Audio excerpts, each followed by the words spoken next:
রমজানে বর্জনীয়, এক নাম্বার বর্জনীয় বিবাদ বর্জন করা আর অশ্লীলতা বর্জন করা। বিবাদ আর অশ্লীলতা বর্জন করা। সহিহ বুখারীর বর্ণনা 1904 নম্বর হাদিস, 1904। এই হাদিসের মধ্যে আছে রাসূলুল্লাহ সাল্লাল্লাহু আলাইহি সাল্লাম বলেন, ইযা কানা ইয়াউমু সাওমি আহাদিকুম ফালা ইয়ারফুস ওয়ালা ইয়াসখাব ওয়া ফি রিওয়ায়া ওয়ালা ইয়াজহাল। তোমাদের কেউ যখন রোজা রাখবা, রোজা রাখা অবস্থায় কেউ গালি দিবা না, উল্টাপাল্টা কথা বলবা না, মুখে কোনো অশ্লীল বাক্য আনবা না, অশ্লীল কর্ম করবা না। ফাইন সাব্বাহু আহাদুন আও কাতালা, কেউ যদি রোজাদারের সাথে ঝগড়া করে, লড়াই করে, অথবা বাদানুবাদে লিপ্ত হয়, ঝগড়ায় লিপ্ত হয়, ফাল্যাকুল, রোজাদার তখন বলবে ইন্নী সাইম, আমি রোজাদার।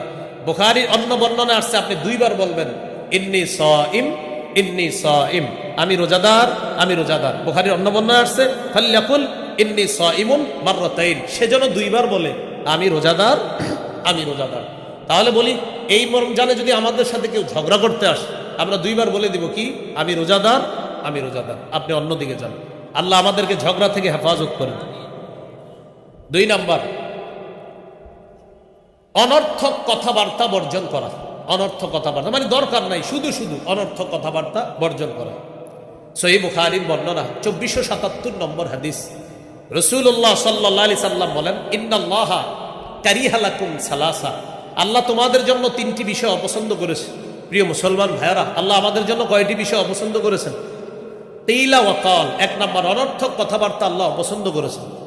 2 নাম্বার ওয়া ইদাআতাল মাল, সম্পদ নষ্ট করা আল্লাহ অপছন্দ করেছেন।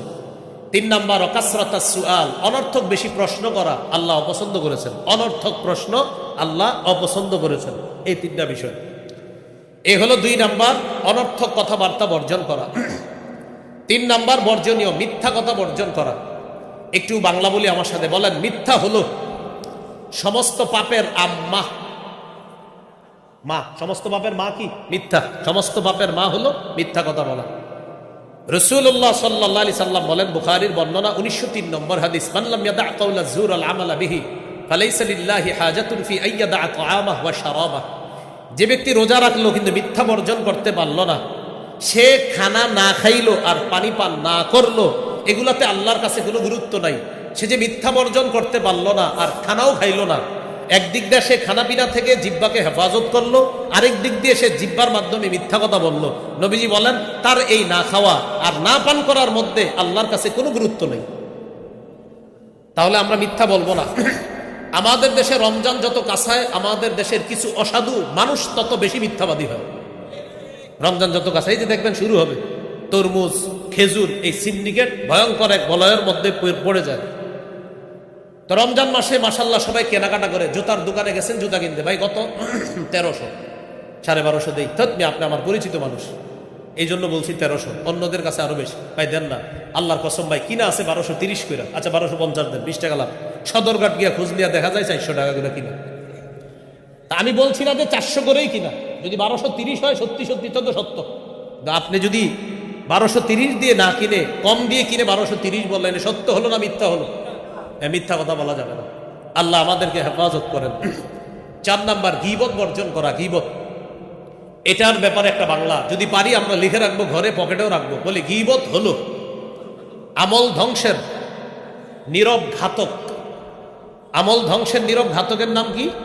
গীবত। হ্যাঁ, বলেন ঘি ভাত দিয়ে মজলিস শুরু হয়, গীবত দিয়ে শেষ হয়। আমাদের পার্সোনাল মজলিস গুলা, পার্সোনাল যে মজলিস, এ মনে করেন 5-6 জনের, ঘি ভাত দিয়ে শুরু হয়। মানে ঘি ভাত ভালো জিনিস, এটা দিয়ে শুরু হয়। একটু পরে বলে ভাই ঘিটা প্রত্যেকে আনছেন কমক, ওমকে এত খারাপ মানুষ, শুরু হয়ে গেল ঘি ভাত। মানে ঘি কিনছেন কার থেকে? অমুক। ও সে তো সুবিধার লোক না। তাহলে ঘি ভাত দিয়ে শুরু হলো, শেষ হলো ঘি বদ দিয়ে। মানে ঘি ঘ, আরেকটা হলো ঘি গ, একটা ভাত আর একটা বত। তো ঘি ভাত ভালো জিনিস, এটা যাতে যেতে হয়ে যায় গীবতের মধ্যে। তো জিহ্বার মধ্যে আপনার গীবত দেখবেন, ঘি ভাত এটাও মজার জিনিস, গীবতও মজা। মজার ব্যাপার দুটোটার জন্য জিহ্বা মজা, খুব মজা। গীবতে কিন্তু অনেক মজা, আবার ঘি ভাত এটাও মজা। তো সবই মজা, এই জন্য এক মজা ভালো আর এক মজা খারাপ। তো গীবত এটা আমল ধ্বংসের নীরব ঘাতক। আল্লাহ আমাদেরকে হেফাজত করেন। এবার একটা গুরুত্বপূর্ণ বিষয়, ঝগড়া করি কি দিয়ে? আচ্ছা, অনর্থক কথা বলি কি দিয়ে? মিথ্যা বলি কি দিয়ে? গীবত করি কি দিয়ে? তাহলে কি বোঝা গেল? ঝগড়াও জিব্বা দিয়ে, গীবতও জিব্বা দিয়ে, মিথ্যাও জিব্বা দিয়ে, অনর্থক কথাও জিব্বা দিয়ে। তাই আজকে থেকে জিব্বাকে অনর্থক কথা থেকে বাঁচাতে হবে, ঝগড়া থেকে বাঁচাতে হবে। তিরমিজি 2616 নম্বর হাদিস, রাসূলুল্লাহ সাল্লাল্লাহু আলাইহি সাল্লাম বলেন, হাল ইয়াকুব্বুন নাস ফিন নারি আলা ওয়ুজুহিহিম আও আলা মানাখিরিহিম ইল্লা হাসাইদু আলসিনাতিহিম। বেশিরভাগ মানুষের মাথাটা নিচে, পাগুলা উপরের দিকে দিয়ে জাহান্নামে নিক্ষেপ করা হবে শুধু জিহ্বার অপরাধের কারণে, শুধু জিহ্বার অপরাধের কারণে। ভাই, আমরা জিহ্বার অপরাধ থেকে নিজেদেরকে বাঁচানোর চেষ্টা করব, আল্লাহ তৌফিক দান করেন। তিরমিজির হাদিস 2406 নম্বর হাদিস, উকবা ইবনে আমির রাদিয়াল্লাহু তাআলা আনহুর বর্ণনা, রাসূলুল্লাহ সাল্লাল্লাহু আলাইহি সাল্লামকে জিজ্ঞাসা করলেন, মান নাজাতু ইয়া রাসূলুল্লাহ, ওগো আল্লাহর নবী, মুক্তির উপায় কি আপনি আপনার কাছে জানতে চাই। নবী বললেন, মুক্তির উপায় তিনটি। মুক্তির উপায় কয়টি? তিনটি। এক, আমসিক আলাইকা লিসানাক, তোমার জিহ্বা তুমি নিয়ন্ত্রণ করবা। 2 নাম্বার, ওয়ালিয়াসাকা বাইতুকা, তোমার ঘর যেন তোমার জন্য প্রশস্ত হয়। আচ্ছা, ঘর প্রশস্ত হওয়া দ্বারা কি উদ্দেশ্য? উদ্দেশ্য হলো কাজ শেষে তাড়াতাড়ি বাসায় আসবেন। আপনি 6টায় বাসায় আসার কথা, রাত 10টা 11টা বাজে স্ত্রী ফোন দেয়, আপনি কোথায়? আপনি বলেন বন্ধুদের সাথে আড্ডা দিচ্ছি। না, আড্ডা দেওয়া যাবে না, হয়তো কাজে, না হয় বাসায়। বাসায় নাই, কাজে থাকবেন, কাজে নাই, বাসায় থাকবেন। কারণ আপনি স্ত্রীর সামনে, সন্তানের সামনে, মা বাবার সামনে এই গুণাগুলা করতে পারবেন না যেগুলা বন্ধুদের সাথে আপনি বাহিরে করতে পারবেন। তাই নবীজি বললেন, 2 নাম্বার, তোমার ঘর যেন তোমার জন্য প্রশস্ত হয়। তো 1 নাম্বার, তোমার জবান নিয়ন্ত্রণ করবা। 2 নাম্বার, তোমার ঘর যেন তোমার জন্য প্রশস্ত হয়। 3 নাম্বার, ওয়াবকি আলা খাতিআতিক, তুমি গুনাহের জন্য কান্নাকাটি করবা। তো দেখেন, এই 3টার মধ্যে একটা হলো জিহ্বা নিয়ন্ত্রণ করা। তাহলে ঝগড়া হয় জিহ্বা দিয়ে। হাদিসে আসছে, আস-সাওমু জুন্নাহ, রোজা হলো জাহান্নাম থেকে বাঁচার ঢাল। এই ঢালকে যদি ছিদ্র করা না হয়, রোজা নামক ঢাল ছিদ্র হয় বিশেষত 2টি অপরাধের কারণে। একটা হলো মিথ্যা কথা, আর একটা গীবত। আর হাদিস থেকে জানলাম বেশিরভাগ মানুষ জাহান্নামে যায় জিহ্বার কারণে। এবার আমার সাথে একটু সবকের মতো বলি, ওলামা হযরতরা না, শুধু আপনারা বলেন তো, রোজা নামক ঢাল ছিদ্র হয় কয় অপরাধে? কি কি? মিথ্যা, গীবত। মিথ্যা গীবত হয় কি দিয়ে? আর জিহ্বার কারণে বেশিরভাগ মানুষ কোথায় যায়? জাহান্নামে যায়। তো এই জন্য আমরা জিহ্বাটাকে নিয়ন্ত্রণ করব, আল্লাহ তৌফিক দান করেন। তিরমিজির হাদিস 2410 নম্বর হাদিস, রাসূলুল্লাহ সাল্লাল্লাহু আলাইহি সাল্লামের সাহাবী সুফিয়ান রাদিয়াল্লাহু তাআলা নবীজিকে জিজ্ঞাসা করলেন, মা আখওয়াফু মা তাখাফু আলাইয়া ইয়া রাসূলুল্লাহ, হুজুর, আমার ব্যাপারে সবচেয়ে বিপজ্জনক বিষয় কোনটা মনে করেন? আখাযা বিলিসানি নাফসি, নবী নিজের জিহ্বা মুবারক ধরে বললেন, হাদা, এটা এটা এটা, আমি তোমার জন্য সবচেয়ে বিপজ্জনক মনে করি এটা। এই জন্য ভাই, জিহ্বা বড় ভয়ঙ্কর জিনিস। এটা এমন ভয়ঙ্কর যে এক কথায় সাজানো সংসার তছনছ হয়ে যায়, এক কথায় সব কিছু উলট পালট হয়ে গেল। এমন ঘটনা আমাদের দেশেও কিন্তু ঘটছে। এই জন্য আপনার জিহ্বাকে নিয়ন্ত্রণ করা, আল্লাহ হেফাজত করেন। তিরমিজির হাদিস 2407 নম্বর হাদিস, এই হাদিসের মধ্যে আসছে, রাসূলুল্লাহ সাল্লাল্লাহু আলাইহি সাল্লাম বলেন, ইদা আসবাহা ইবনু আদম, আদম সন্তান যখন সকালবেলা ঘুম থেকে ওঠে, ফাইনাল আযা কুল্লাহা তুকাফিরুল লিসান, সমস্ত অঙ্গ প্রত্যঙ্গগুলা জিহ্বাকে ডেকে বলে, ও জিহ্বা, ইত্তাকিল্লাহা ফিনা, তুমি আমাদের ব্যাপারে আল্লাহকে ভয় করো। ফাইন্নামা নাহনু বিকা, আমরা তোমার দ্বারাই নিয়ন্ত্রিত। জিহ্বা, তুমি আমাদের ব্যাপারে আল্লাহকে ভয় করো, আমরা তোমার মাধ্যমে নিয়ন্ত্রিত। ফাইন ইস্তাকামতা ইস্তাকামনা, তুমি সোজা থাকলে আমরা সোজা। ওয়া ইন ওয়াজাজতা ওয়াজাজনা, তুমি বাঁকা হলে আমরা বাঁকা। বলি তো ভাই, রোজা নামক ঢাল ছিদ্র হয় কয় অপরাধে? কি কি? গীবত, মিথ্যা হয় কি দিয়ে? সমস্ত অঙ্গ। বস মানে কাকে? জিহ্বাকে। হ্যাঁ, জিহ্বাকে। প্রতিদিন সকালে বলে, জিহ্বা, তুমি আমাদের বস, তুমি ঠিক থাকবা, আমরা ঠিক, তুমি বাঁকা হবা, আমরা বাঁকা। তিরমিজি 2408 নম্বর হাদিস দিয়ে শেষ করছি। রাসূলুল্লাহ সাল্লাল্লাহু আলাইহি সাল্লাম বলেন, মান ইয়াতাকাফফালু লি মা বাইনা লাহইহি ওয়া মা বাইনা রিজলাই আতাকাফফালু লাহু বিল জান্নাহ, যে ব্যক্তি 2 চোয়ালের মাঝে জিহ্বা আর 2 রানের মাঝে লজ্জাস্থানে 2টা অঙ্গের নিশ্চয়তা আমাকে দেয় যে সে গুনাহ করে না, আতাকাফফালু লাহু বিল জান্নাহ, আমি তাকে জান্নাতে নেওয়ার জিম্মাদার হয়ে যাব। তাহলে কয়টা বর্জনীয় শুনলাম? 4টা। ও আরো 2টা বাকি আছে, দাঁড়ান। 1 নাম্বার, ঝগড়া বর্জন করা। 2 নাম্বার, অনর্থক কথা বর্জন করা। 3, মিথ্যা বর্জন করা। 4, গীবত বর্জন করা। 5 নাম্বার, লৌকিকতা বর্জন করা। কি বর্জন করা? লোক দেখানো ইবাদত বর্জন করা। সিয়াম আল্লাহর জন্য, সাহরি আল্লাহর জন্য, ইফতারি আল্লাহর জন্য, করানো ইফতারি সব কার জন্য? আল্লাহর জন্য। বুলুগুল মারাম হাদিসের একটা কিতাব, এই কিতাবের 440 নম্বর হাদিসের বর্ণনা। রাসূলুল্লাহ সাল্লাল্লাহু আলাইহি সাল্লাম বলেন, ইন্না আখওয়াফা মা আখাফু আলাইকুম আশ-শিরকুল আসগর আর-রিয়া। তোমাদের ব্যাপারে আমি সবচেয়ে আশঙ্কা করি ছোট শিরিকের। সেই ছোট শিরিক হলো লোক দেখানো ইবাদত করা। আল্লাহ আমাদেরকে লোক দেখানো ইবাদত করা থেকে হেফাজত করেন। হাদিসের একটা কিতাব আছে সহিহ ইবনে খুজাইমা, এই কিতাবের 2 নম্বর খণ্ড 140 নম্বর পৃষ্ঠা। রাসূলুল্লাহ সাল্লাল্লাহু আলাইহি ওয়াসাল্লাম বলেন, শোনো তোমরা, ইয়াকুম আশ-শিরকাস সারাইর, তোমরা গোপন শিরিক থেকে বাঁচো।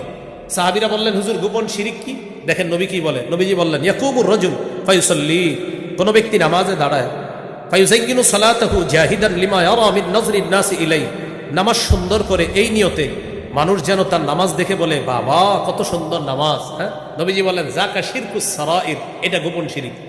এক ব্যক্তি নামাজে দাঁড়াইছে, রুকু সুন্দর মতো করে, সেজদা সুন্দর মতো করে, এই নিয়তে মানুষ আমার রুকু সেজদা দেখে বলবে, বাবা কি অসাধারণভাবে নামাজ পড়ে, কত সুন্দর রুকু, কত সুন্দর সেজদা। তাহলে তার নিয়ত মানুষকে দেখানো, এটা হলো গোপন শিরিক। এক সাহাবী প্রশ্ন করলেন, হুজুর কেউ যদি আল্লাহকে খুশি করার জন্য রুকু সেজদা সুন্দর করে, আর যদি মানুষ প্রশংসা করে, বুখারীর 757 নম্বর হাদিসে আছে, রুকু করতে হবে ধীরস্থির ভাবে, সেজদা করতে হবে ধীরস্থির ভাবে। তো কেউ যদি রুকু সেজদা সুন্দরভাবে করে, কার জন্য? আল্লাহর জন্য। মানুষ যদি প্রশংসা করে, মাশাআল্লাহ তার রুকু সুন্দর, সেজদা সুন্দর, হুজুর এটাও কি রিয়া হবে, লোক দেখানো ইবাদত হবে? নবীজি বললেন, না, এটা লোক দেখানো ইবাদত হবে না। তিলকা আজিলু বুশরাল মুমিন, সহিহ মুসলিমের ইবারত, এটা মুমিনের জন্য দুনিয়াতে নগদ সুসংবাদ। তাহলে কোনো ব্যক্তি যদি আল্লাহকে খুশি করার জন্য ইবাদত সুন্দর করে, মানুষ যদি প্রশংসা করে, এটা আল্লাহর পক্ষ থেকে বান্দার জন্য দুনিয়াতে নগদ সুসংবাদ। এ হলো 5 নাম্বার বর্জনীয়, লৌকিকতা বর্জন করা। 6 নাম্বার বর্জনীয়, অপচয় করব না। কি করব না? অপচয়। অপচয়ের 2টা আরবি কোরআনে আছে। আপনার অনেক আরবির মধ্যে 2টা উল্লেখযোগ্য। এক জায়গায় আছে দেখবেন ওয়ালা তুসরিফু, আরেক জায়গায় আছে ওয়ালা তুবাযজিরু। ওয়ালা তুসরিফু অর্থ অপচয় করো না, তুবাযজিরু অর্থ অপচয় করো না। লা তুসরিফু অপচয় করো না, লা তুবাযজিরু অপচয় করো না। 2 অপচয় করো নার পার্থক্য কি? এখানে অনেক ছাত্র ভাইয়েরা আছে, আমার সাথে একটু বললে সুন্দর হবে। বলেন, বৈধ কাজে মাত্রাতিরিক্ত খরচ করাকে ইসরাফ বলে। এর মানে বৈধ কাজে আপনি প্রয়োজনের বেশি খরচ করার অপচয়টার আরবি হলো ইসরাফ। বৈধ কাজে অতিরিক্ত খরচ করার আরবি হবে ইসরাফ। অর্থাৎ বৈধ কাজে আপনি অপচয় করতেছেন, এটার আরবি কি হবে? ইসরাফ। এবার বলেন, অবৈধ কাজে কম বেশি খরচ করাকে তাবজির বলা হয়। মানে অবৈধ কাজে কম খরচ করেন, বেশি খরচ করেন, এটাই অপচয়, আর এটার আরবি হলো তাবজির। এই জন্য কোরআনে যেখানে আছে ওয়ালা তুবাযজির তাবযীরা, এটা মানে অবৈধ খরচ করবা না, এটা অপচয়। আর দেখবেন কোরআনে আছে কুলু, খাও, ওয়াশরাবু, পান করো, ওয়ালা তুসরিফু, তো খাওয়া তো ভালো জিনিস, পান করা ভালো জিনিস। আল্লাহ বলছে ওয়ালা তুসরিফু, অতিরিক্ত খাও না। মানে আর আমাদের রোজাদারের, রমজান মাসে রোজাদাররা দলিল দেয়, আল্লাহ নাকি বলছে বেশি খাইতে বেশি পান করতে রমজানে। আল্লাহ জানে এই কথা কই পাইছে, তখন সাথে সাথে বলে আল্লাহ নাকি বলছে কুলু ওয়াশরাবু, খালি খাওয়ার পান করো। এটা বইলে কি বলে? মাগরিবের জামাতে যায় না, আপনার ইফতারি করতে করতে মাগরিবের জামাতে যায় না। ভাই, আল্লাহর এক বিধান পালন করতে গিয়ে আরেক বিধানে যেন শিথিলতা না আসে। মনে রাখবো, আমার ইফতার যেন মাগরিবের জামাত ছুটার কারণ না হয়। আমার ইফতার যেন মাগরিবের জামাত ছুটার কারণ না হয়। তো এখানে দেখেন আল্লাহ বলছে খাও, পান করো, ওয়ালা তুসরিফু, অপচয় করো না। এই অপচয় দেখেন, বৈধ কাজে অপচয়। আপনি খাইতে খাইতে গলা পর্যন্ত, আপনি কে কইছে এত খাইতে, এরকম, এটা কিন্তু ঠিক না। 10 জনের খাবার রান্না করবেন, মেহমান আসবে 10 জন, 12 জনের রান্না করলেন বা 13 জনের, আপনি 30 জনের রান্না করছেন, কেন এতগুলা খাবার রান্না করলেন? তো বৈধ কাজে মাত্রা অতিরিক্ত খরচ করা, এটাও অপচয়, এটাকে বলা হয় ইসরাফ। আর অবৈধ কাজে কম বেশি খরচ করাকে, এটাকেও বলে অপচয়, এটাকে বলে তাবজির। আল্লাহ আমাদের সকলকে ইসরাফ এবং তাবজির উভয়টা থেকে বাঁচার তৌফিক দান করেন। তাহলে 6 নম্বর বর্জনীয়, অপচয় অপব্যয় থেকে আমরা বেঁচে থাকবো। আল্লাহ আমাদের সকলকে 18টা মৌলিক করণীয় বললাম, ওলামা হযরত খতিব সাহেবগণ মসজিদের মিম্বরে নিঃসন্দেহে আরো বেশি বলবে। আর 6টা বর্জনীয় বললাম, এই 24টি কথা আমরা মনে রাখবো। আল্লাহ তৌফিক দান করেন। ও একদম ভাই আসছে, আমাকে একটা এলান দিতে বলছে, আমার একটা সংকলন আছে মিম্বরের আমানত, এখানে তারা নিয়ে এসেছে, আমাকে বলছে বলার জন্য। 1 থেকে 8 খণ্ড। প্রথম খণ্ড সন্তানের 64টা অধিকার। এটা আপনারা যারা সংগ্রহে আছে, আমি বলবো জামাই বউ দুজন মুখস্থ করে নেবেন।